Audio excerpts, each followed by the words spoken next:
1 नोव्हेंबर रोजी कर्नाटक राज्योत्सव दिनानिमित्त छत्रपती शिवाजी महाराज उद्यानातून राज्योत्सवाची मिरवणूक काढण्यास परवानगी द्यावी अशी मागणी कर्वे जिल्हाध्यक्ष दीपक गुडगनट्टी यांनी केली।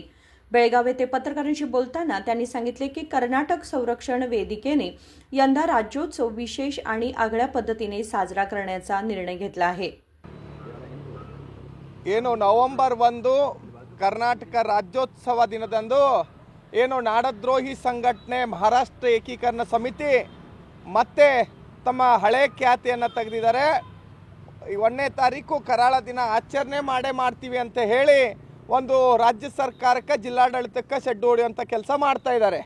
ಅದನ್ನ ವಿರೋಧಿಸಿ ಕರ್ನಾಟಕ ರಕ್ಷಣಾ ವೇದಿಕೆ ಬಹಳ ದಿನಗಳಿಂದನೂ ಕೂಡ ಪ್ರತಿಭಟನೆ ಮಾಡ್ತಾ ಇದೀವಿ। ಯಾವುದೇ ಕಾರಣಕ್ಕೂ ಕರಾಳ ದಿನಾಚರಣೆಗೆ ಅವಕಾಶ ಕೊಡಬಾರದು ಅಂತ ಹೇಳಿ ಅದೇ ಕಾರಣಕ್ಕಾಗಿ ಜಿಲ್ಲಾಡಳಿತ ಮಹಾರಾಷ್ಟ್ರ ಏಕೀಕರಣ ಸಮಿತಿಯ ಮುಖಂಡರುಗಳಿಗೆ ನೋಟಿಸ್ ಕಳಿಸಿ ಸಂಬಂಧಪಟ್ಟಂತ ಸೂಕ್ತವಾದಂತ ಕ್ರಮವನ್ನು ತಗೊಳ್ಳಲಿಕ್ಕೆ ಎಚ್ಚರಿಕೆ ಕೊಟ್ಟಿತ್ತು। ಆದರೆ ಇವತ್ತು ಮತ್ತೆ ಬಂದು ನಾವು ಕರಾಳ ದಿನಾಚರಣೆ ಮಾಡ್ತೀವಿ, ಮಹಾರಾಷ್ಟ್ರದ ಗಡಿ ಉಸ್ತುವಾರಿ ಸಚಿವರನ್ನ ಕರೆಸಿ ಇಲ್ಲಿ ನಮ್ಮ ವಿರೋಧವನ್ನು ರಾಜ್ಯೋತ್ಸವಕ್ಕೆ ವಿರೋಧವನ್ನು ವ್ಯಕ್ತಪಡಿಸ್ತೀವಿ ಅಂತ ಏನು ಉದ್ದಟತನವನ್ನು ಪ್ರದರ್ಶನ ಮಾಡ್ತಾ ಇದ್ದಾರೆ। ಇದಕ್ಕೆ ಕರ್ನಾಟಕ ರಕ್ಷಣಾ ವೇದಿಕೆ ನಾವು ಯಾವುದೇ ಕಾರಣಕ್ಕೆ ಒಪ್ಪುವುದಿಲ್ಲ, ಸಹಿಸುವುದಿಲ್ಲ।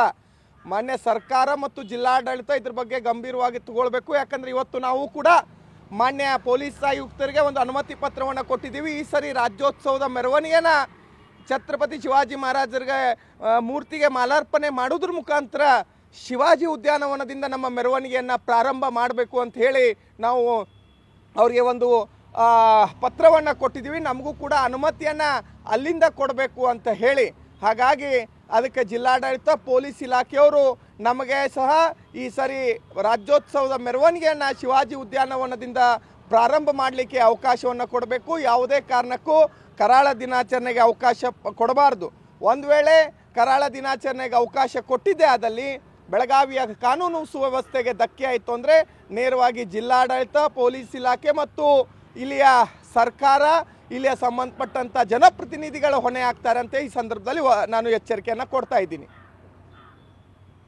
कर्वेच्या मिरवणुकीस जिल्हा प्रशासनाने तात्काळ परवानगी देऊन आवश्यक सुरक्षा व्यवस्था करावी अशी त्यांनी मागणी केली। विनोद कोलकार, KMM मराठी, बेळगाव।